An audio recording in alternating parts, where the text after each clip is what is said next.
What's her name? My I just that went out of my head, but she's the fiddler with the Kathy Kallick band. I'd have to look up her name because it's one of those things that's not a common last name, and I keep forgetting it.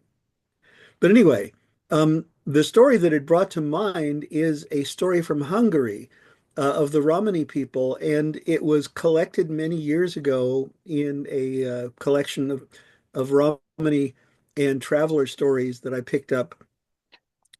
And it's about a fiddler who tricked the devil. You see, once there was a fiddler in the countryside whose music was so wonderful that people would travel from miles around when it was said that he was traveling through the area to play. And they would laugh and sing and dance to his fiddle music for as many hours as he would play. Now, as you know, the devil is always looking for ways to gather souls. And he looked at the behavior of these people as they sang and danced and played, and he thought, hmm, now if I could be the one they were singing and dancing and playing for, I'll bet it would make it easier to gather souls. And so he thought and thought, and finally he went to the fiddler and said, I would like to buy your fiddle. Now, the fiddler said very reasonably, if you buy my fiddle, I'll have the money from the sale of it, but how would I make my way after that? I'd have no fiddle to play. And this fiddle is very dear to me. The devil thought and said, I know. If I promise you enough gold to live on for the entire rest of your natural life, would that be enough to pay for your fiddle? And the fiddler thought to himself and said, well, it would have to be absolutely enough, and I would need to know about it. Fine, said the devil. Here, hop on this log. Hop on the log? Yes, you're going to be riding it to where the gold is. Well, the fiddler sat down on the log, and the log got up and grew legs and turned into a horse of sorts. And the devil and the log horse carried the fiddler off to where there was a river coming down from a mountain. And the devil said, this river has not been mined by anyone in centuries. There's gold here in the water, and if you follow it up to the head of this stream, there's even more gold in the mountain. Look, pick some out of the river yourself. And the fiddler reached down and he pulled out nuggets of gold out of the water, and he could see that there were many. Well, he said, all right, you can buy my fiddle, but only my fiddle. You're not buying me. And the devil said, that's fine, that's fine. It's the fiddle I want. And so the fiddler said, one last thing. This fiddle has been very dear to me. Might I play one last piece on it before I hand it over to you? And the devil said, fine, fine, go ahead and do that. He played a piece of music that was so beautiful that it brought the devil himself to tears. And at the end of playing that piece, he leaned over his fiddle and kissed the fiddle itself. And then from the holes in the sounding board of the fiddle, he took in a breath of what it had inside it, that that scent of the fiddle and the wood of the fiddle. And he took it into himself and then handed the fiddle and bow over to the devil. And they were both happy with their deal because the devil thought, I'll play this fiddle and people will gather around me and sing and laugh and dance, and then I'll take their souls as I bargain with them. And the fiddler began pulling gold nuggets out of the stream. Well, don't you know that 3 days later, the devil came back with the most disgusted look on his face. This fiddle doesn't work for me. What's wrong with it? And the fiddler said, I told you, I was selling you my fiddle. I was not selling you my soul, myself. And that's part of what makes the music what it is. Without it, you've bought a fiddle. Well, the devil thought about it and said, it would take me years to learn how to play this, wouldn't it? And the fiddler nodded. Years of not doing anything else but learning how to play the fiddle. Well, no, said the fiddler, you'd be able to live as I did. Uh,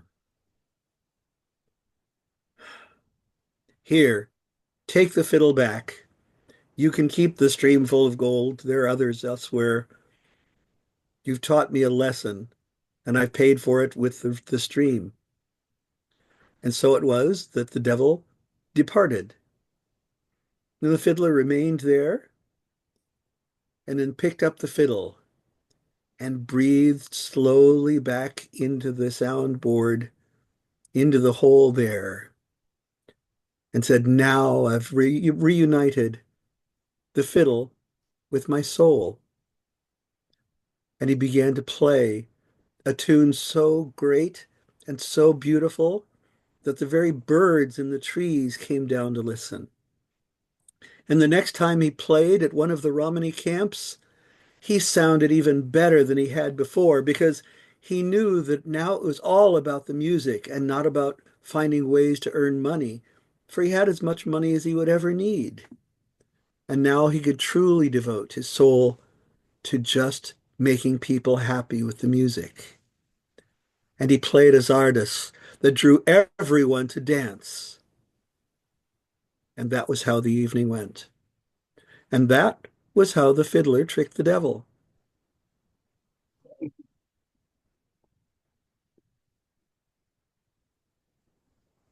Thank you, Nick. That was great. So, Angela, you're still here. Do you want to tell a story or not? Or maybe she isn't still here. Yeah. But she did find the name of the fiddler I was talking about, Annie Staninek. Oh. Did she put that in the chat? Yeah, Yes. I am here, but I'm not going to tell. Okay, that's I, fine. I had a long day and drove in and out of LA, so I'm going to have some cereal now. Have a lovely evening. I might just listen. All right. Okay, you're welcome to just listen. I'm That's going to just listen. It's my radio tonight. Thanks. okay. What about some hot cocoa? That'd be good too. Okay, so who here would like to tell the next story? Okay, Lynn. We want to put that over here. Yeah, so what we'll do, actually, Right here, look.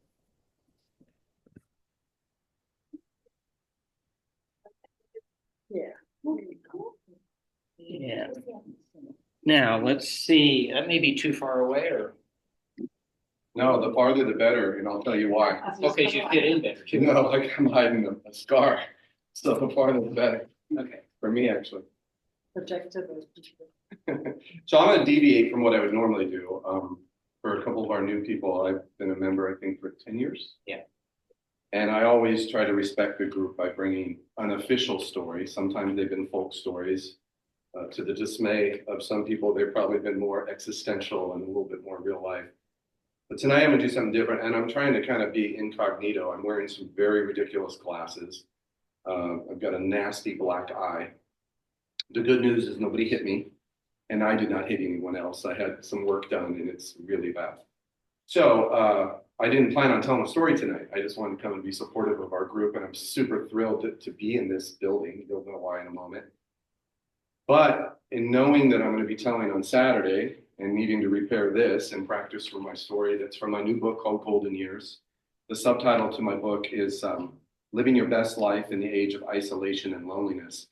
And a lot of people ask me, and they actually phrase it this way at my spiritual center in Mission Viejo. I'm the youngest in the whole group, and everybody says, what the hell do you know about golden years, and why are you writing a book about the golden years? I say, well, my father has dementia, doesn't know who his son is anymore, which is okay. And I spent a couple of years in some very deep isolation myself. That's the second part. And I juxtapose that against the Surgeon General who created a report in 2018 on loneliness and isolation becoming an epidemic and the correlation that researchers have between our cognitive socialization and how that can prevent Alzheimer's and dementia. And I'm not here to talk about my book, I'm just digressing for a second, and how that plays in our physical health. So if I'm sitting at home isolated because I've got the black eye in preparation for Saturday, that doesn't help me cognitively, and it doesn't help my mental and physical health. So decided I'd come out, and I actually didn't know where we were going to meet until 40 minutes ago when I Googled it. And I was blown away because this building, this very spot that we're standing in, is a very surreal moment right now, because this is where I was as a 10-year-old little boy. So I was born and raised here in Claremont. I went to Oakmont as an elementary school student, and Claremont High I graduated from, but I spent my summers in camp. And this was my after school day camp as a 10-year-old little boy. And I have these visions and memories, you know, in our lives as young little people. We have these little moments of video clips that we play back in our minds. And at least my memory is not that fantastic. There's probably a lot I try to block out. But I'm standing over here. This place is full of 30 kids screaming like crazy with 3 or 4 counselors. And one of my parents is walking through this door to come pick me up. And so this park, but specifically this building, played just that kind of seminal role in my young life. One other memory I have, I've got a lot of memories of being here, but one that I'll share is we're standing in line and there's about 50 of us kids, and the line is about 30 to 40 yards long. And we're getting ready to come up here to receive some refreshments, and some kid sucker punches me in the mouth. So, you know, just little memories like that. You're just standing in line as a 10-year-old and getting drilled. But this was a really safe space for me as a little boy, this building right here. And to be able to come here after school for a day camp type of environment, and then come here in summer camp, to be here way more than 40 years later is actually unreal.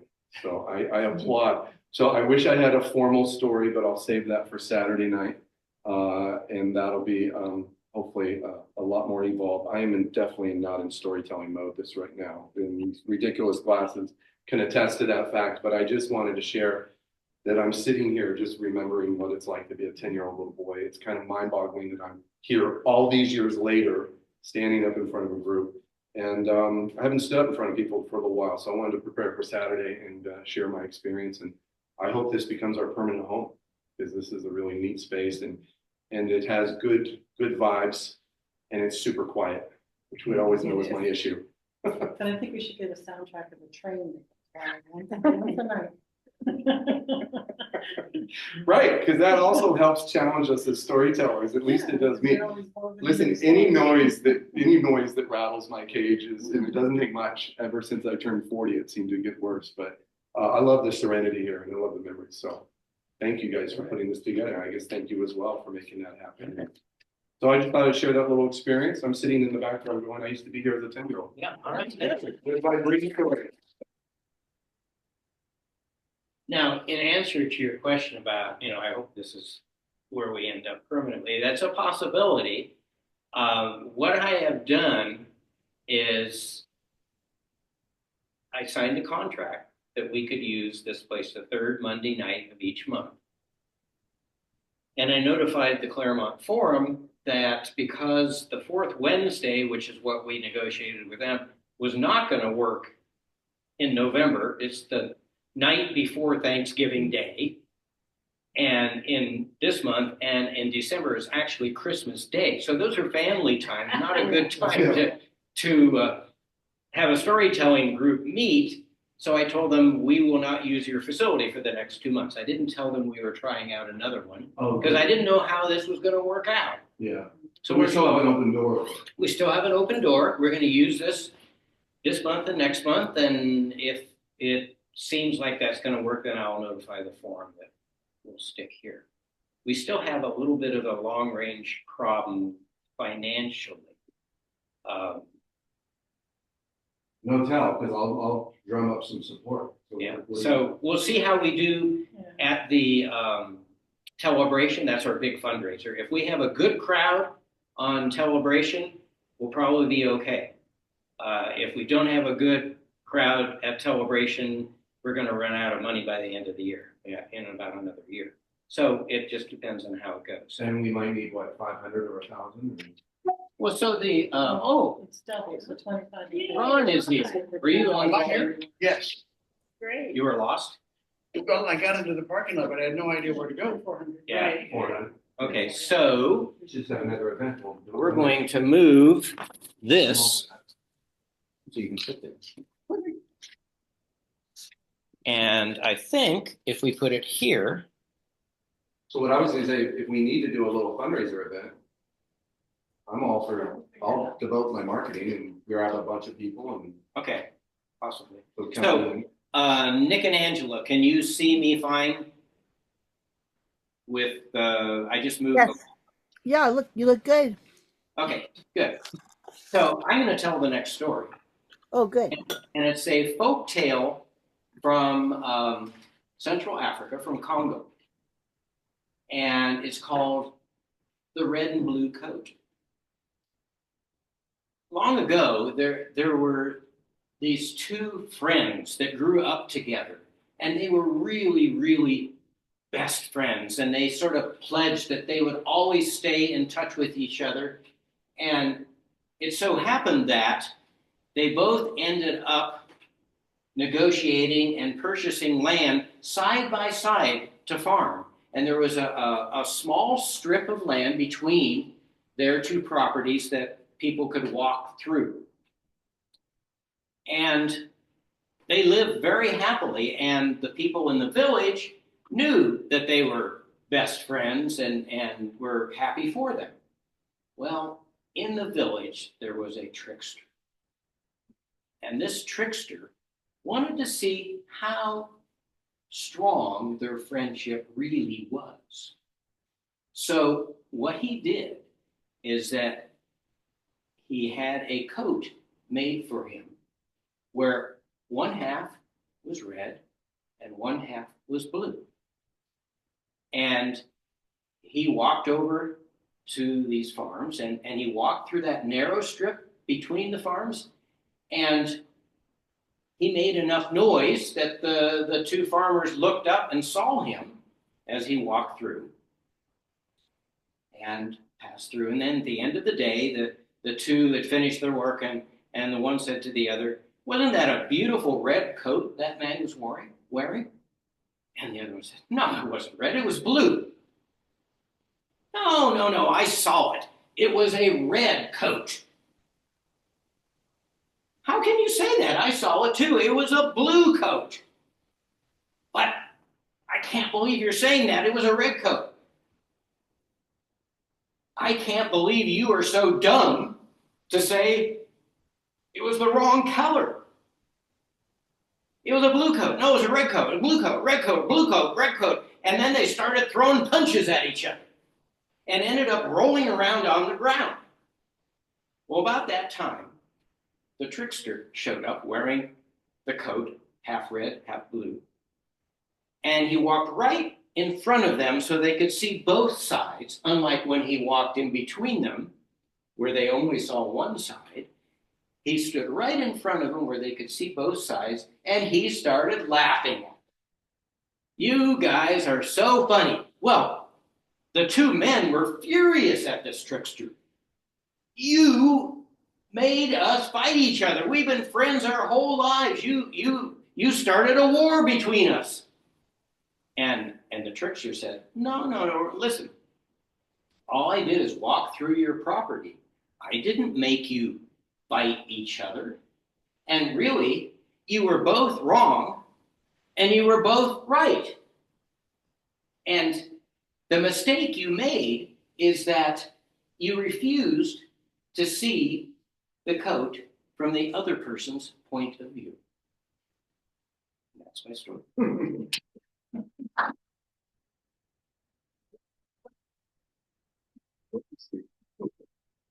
Do you have a story, Ron?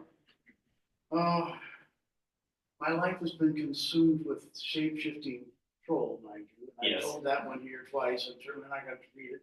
So I thought about my story list and come up with something to share. Okay. So just to check with the group, the temperature's okay here, right? Yeah, it's nice. So I Do we have any control over it if it weren't? Well, there is a control here. Oh, okay. There you go. Looks like it's set for 72, so I could turn it up or down. Is everybody Perfect. comfortable? Perfect. And I'm certainly happy with the lighting. Lighting's fantastic. Yeah. Great. Do we need to worry about chairs in the future, or will they all? So here's what I was gonna say about that. I live 2 blocks down the street. So I'm happy to trudge some chairs over. Well, they have chairs If we in need- storage. Oh, okay. Well, if you need to get her early, I'll. Yeah, I think what I will have to do is I will have to come the day of, the third Monday during the day to see what is here in the room, because it'll be different every month. If you need to save a trip, on lunch hour, I'll just walk over here and do a little video. Yeah, okay. That helps. Leave them folded in case more people come. Yeah. Because after the fundraiser. I vote for Glenn checking it out. He's in the neighborhood. He could come over and do that, and that would be really great. And you wouldn't have to drive from Ontario to do it. That's true, that would help a No, lot. I'm so happy to do it. I drive by the park every damn day. Yeah, It would be absurd for you to do be great. Yeah, that would help a that. No, lot. I love helping. So Because that's the one thing about this place that has me worried, the fact that we don't know what's going to be the here day of, the day of. we will now, and the crime dogs on the scene. Okay, Happy to do it. all right. And it's 10-year-old. So did you pick a story, Ron? My 10-year-old self. Okay, Ron Chick is going to tell us. looking across my fairly substantial story list, it occurred to me that it has been a while since I have told the tale of the Dark Princess. It is a Richard Kennedy story, a man who was on the storytelling scene about 20 years ago, telling at festivals and doing all those things and worked with the Smithsonian Institute. And then he came into a lot of money and went off of the circuit, went off to be a farmer somewhere, and has never been heard of since. Good for him. I hope he's happy. This is one of his 2 tales that I've ever used. Sometimes life can be a different kind of challenge. There was once a wonderful kingdom with a king and a queen who had no children for a long, long, long time. Okay? And they were very worried about having an heir. And then the queen became pregnant. The whole kingdom celebrated the birth of this little girl, and everyone began to talk about how beautiful this princess was. She was the most beautiful princess the world had ever seen. And as she grew, of course, everyone praised how beautiful she was. And then a rumor started. She is really too beautiful for human time. You really can't, deal with this way. You shouldn't look at her directly. You may go blind from her beauty. Yeah. Once a rumor like that sets forth, it grows and grows and grows until everyone is certain that if they look directly upon the princess, they would surely. This was a very scary thought. So everyone got stained pieces of glass. People who were affluent got them at the end of a stick that they could hold up easily. Some even had them fashioned into loops that could go around their face to protect their eyes from the Dark Princess. Well, life went on this way, and the Dark Princess, who really was a very cheerful child, had lots of fun with everyone around who always carried their dark glass with them so that she could talk to them and look at them and go on. And then one morning, the Dark Princess got up from bed when it was still full dark outside. But it didn't feel like it should be dark outside. She could feel the sun on her face. And she screamed. her nurse came in. They came over to her, held her, and said, "What's the matter, child?" "I can't see you." Well, of course, doctors were immediately sent for. They examined her eyes, and one of them said, "Well," after choosing a bunch of words like opia and scopia and whatnot, "we don't know why this is, but your vision may return at any time." Hey, the princess was somewhat relieved by that, and the king and queen said, "Daughter, you're almost old enough to be seeking a husband. If they know you are blind, they may not want to become involved with you, and yet someone must follow after us, and a blind princess can't really be queen. And besides, there's never been a queen of a country yet." "I understand, Papa." So they got for her a wonderful dog. The dog went everywhere with her, and she petted the dog. The dog slept with her. The dog followed her about. The dog kept her from walking into things. And she just went on with her life. And the other young women around her didn't seem to notice. There was in their kingdom an entertainer of sorts, might be called a fool, a short, slightly misshapen young man who lived there in the palace and made his living causing people to laugh and telling amazing stories some of the time, and singing a bit, and generally just being about the court. And he began to watch this beautiful young lady. And as he watched her, he thought, "I've never met a person who had more reasons to be spoiled, who is so kind and generous, such a wonderful young lady." And as he began to think these things, other thoughts began to creep into his mind. He fell slowly in love with her. But of course, he said nothing. The wrath of the king would have been, well, awful. He could have been banished. He could have been executed for such a thought. He was just a lowly peasant and not even one of a good family. And so he kept his mouth closed.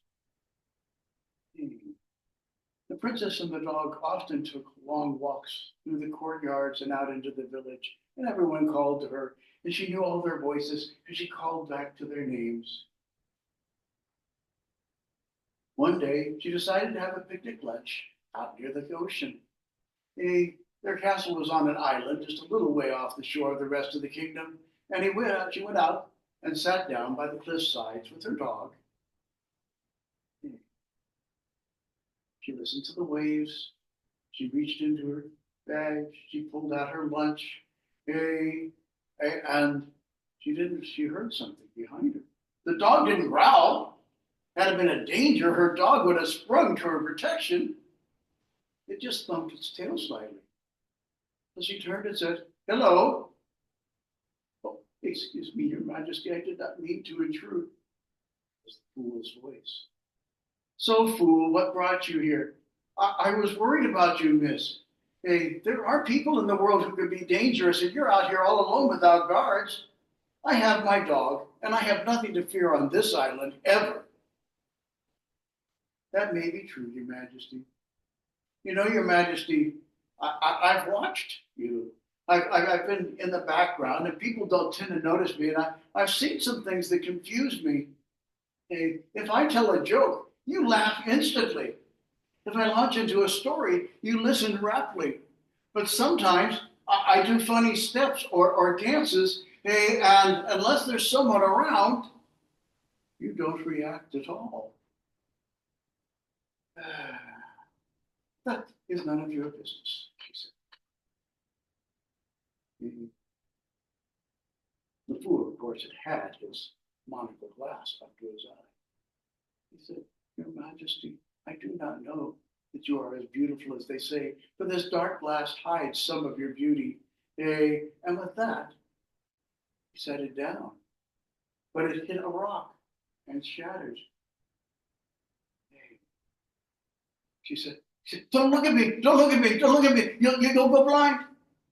"It might be worth it, Your Majesty. You are the kindest, most beautiful woman the world has ever seen, and I have fallen madly in love with you." "In love with me? You are not a noble. I have to marry a noble. That's how things work." "I do not know. I do not know. All I know is that I would give the sun, the stars, and all the moons to have you as my own. She stood up indignantly. He stood up. Only he stepped too far one direction, and down the cliff into the ocean he went. The princess, heard the splash and realized what must have happened. She didn't know whether he could swim. She was an excellent swimmer. She had been taught since infancy. So she dived off the cliff and found him under the water and pulled him up safely above and kept him above her. And whether it's because it was just the time for that to happen, or whether it was because of his love expressed, we'll never know. For when they came up out of the water, both of their eyes were open, and she could see him and see the love in his face. They talked, they kissed, they came ashore, and decided their lives could not be where they were. And so they went their own way. People found clothing down at the water's edge, and they assumed that the princess had somehow fallen and died. When the jester was missed, they thought maybe he did something evil. But we know very differently. The two of them took their love to another place where light or dark mattered not as much as the joy they shared with each other. And they lived there all the rest of their lives.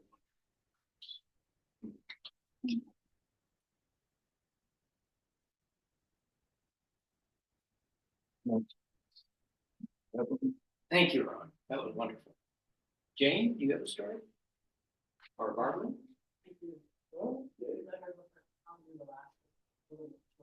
Okay.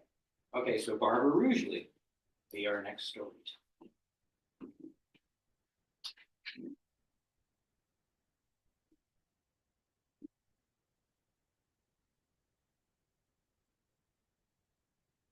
So my husband had been sick in pain for about 6 weeks. I kept saying, well, let's take you to the doctor. Well, I have an appointment coming up in about 3 weeks.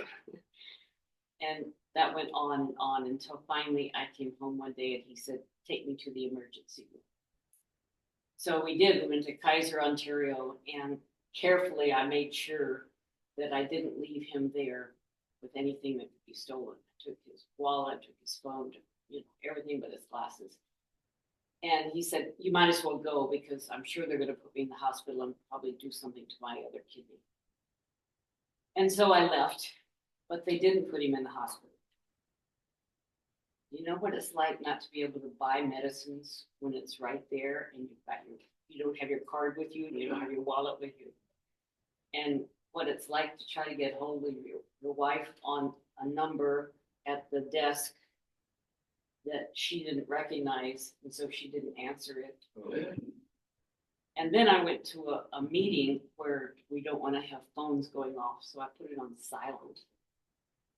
And he couldn't text because he didn't have any cell phone to text from. He was using office phones. Finally, during a break, the department chair came over and said to the person in front of me something that I didn't hear. And then later on, she said to me, well, your name is Barbara too. Do you have a daughter? Carrie? I said, yes, what's wrong? She said, well, your daughter called the city manager who called me in this meeting and said, somebody named Barbara has a daughter that tries to get hold of her. So I step outside and I call Carrie and she says, why did you leave Dad without a telephone? You can't survive in the world without a telephone. Both my other daughter and I asked her, how did he even get hold of you? He remembered my number. Just amazing to think about. Because I don't have too many numbers except my own, which won't be of any help if I'm in need of other help. And last Tuesday, Greg took me down to the same Kaiser, Ontario to get cataract surgery. And I said, don't take my phone. Don't take my purse. I'll keep it with me. And then, of course, when they were getting ready to take me in and put me out or whatever they were going to do, they asked, do you have anything with you? Leave it with your family. He's already gone. Oh, Well, then what do you have in your purse? Do you have any money? Yeah, maybe $20 or $40. Count it. It was like 120. Well, that was more than you said you had. And do you have any cards in there? Yeah. What kind of cards do you have? We had to list all the dirty tissues in my purse until we were finally done. And then I left my purse there and went into the surgery. The whole time they have your eye open, but you can see. You can see. You're not out. You've got painkillers, so it's don't feel the pain. Pull out the old lens and put in a new lens, and then do the other eye. And they're all talking about what do you want for lunch. You can hear all this. It's very strange. I'd like to have fried chicken, you know. And then when I got out, there was my phone and the $120 and everything else was in my purse, and all was good. And I called my husband and I said, please come get me. He said, I'm on it. So a word to the wise, don't take wallet and phone away from anybody, ever. That's my. Thank you, Barbara. And Jane, you have a story for us. Yeah. Anybody else? Anybody, do you have a story, Marlene? Okay, I've never told this story before, so bear with me. I have to back up. So, the farmer came out and he fed all the chickens, and Rooster was in the barn. So when the farmer finally went in the barn and the doors open, Rooster came strutting out and he was gonna get his food. So all the chickens are pecking and they're scratching and pecking and scratching and finding their food. And along comes the cock, and he's looking around and he's pecking and he finds this big barley corn. And he eats that barley corn and he stretches out his neck and he ruffles his feathers. That was good. So then he goes around, he's looking for more barley corn. And he only wants barley corn now because it was so good. So finally, he can't find any around here. He figures, well, he'll go over there where the chickens already pecking and he'll find some there. And he gets close to the barn, and under the straw, he sees something glinting in the sun. So he goes over and he pecks and he scratches and he pecks and scratches. And he uncovers it, and it's dug into the ground a little bit, but it's like glowing, shiny, really pretty. So he pecks and pops it out, and here it pops out, and it's a pearl. It's a big, beautiful pearl. So he doesn't know what to do. He looks at it with one eye, he looks at it with the other eye. He pecks at it a few times, it won't break, and he scratches, and then he pecks again, and it goes rolling over. And right where it rolled was another piece of barley corn. So he goes over and he eats that barley corn, and he's so happy.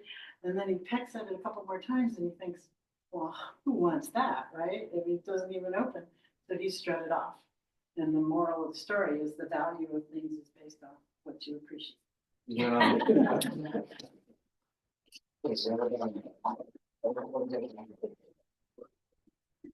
Hey, thank you, Jane. Well, we have a lot of good stories. I think I'll stop the recording. Well, actually, before I stop the recording, just a reminder, this Thursday is the joint celebration on Zoom, and we're partnering with the Contra Costa Tail Spinners, and 4 people are going to tell stories. Nick, Ron, and Adrian, and I'm going to be the MC for our group, but I'm also a backup. Adrian hasn't been responding to any of my texts or email messages. So if she doesn't show up for some reason, I will tell a story on Thursday, so I'm not worried about it. And then Saturday at the Folk Music Center, we have 7 people, I think. Glenn, Angela, Ron, Adrian, me, who am I forgetting? And Nick. Nick, 7. Angela Lloyd. no, he mentioned that. Yeah, I mentioned Angela already. Yeah. So we'll have 7, and that is our big fundraiser. So tell your friends, right? We'll try to get as many people to come as we possibly can, and hope that that goes well. And if you want to volunteer to bring some refreshments, talk to Chris after the meeting. And I'm going to bring a couple tables. Jane, well, you know what? I think 2 tables is enough. Okay. Can you help with the presentation of the? Yeah. Yeah. I'm bringing a small house party of people. Oh, good. We're gathering at my place at 4, and then I'm caravanning them over. Oh, that's great. Yeah, I love That's it. great. Which leads me to a question. I hope I'm not interrupting your flow. No. When that one year that we had like 80 people. Yes. My thought or my question was, are there other forces in the universe that's helping to get people there? Like, does folk do anything, or They do. What got 80 people there that year? Well, it was pre-COVID. We just have not Well, yeah. recovered Yeah. from COVID yet. Yeah. I think people are getting more comfortable about going out in gatherings, but that has been a suppressant. Yes. Um, But was there natural advertising that was taking place? Was folk doing something? Or? yeah, they mail out to everybody that's on their mailer. I got the email with the flyer that I created for them. Oh, and are they doing that this year? Yeah, they already did it. I received it. Fantastic. Yeah. So yeah, Is it Jane. flat 15? Hmm? It's flat $15? No, it's 20. 20. 20 now. $20. Yeah. It was 20 last year too. Yep. Yeah, it's double from what it was pre-COVID. It was only 10 back then. But everything costs more. The renting of a facility for us to meet monthly costs more. Yeah. So that's just life. And so I want to thank all of you for coming here tonight. I'm going to stop recording, and then we have refreshments. So if we have to do a fundraiser after to tell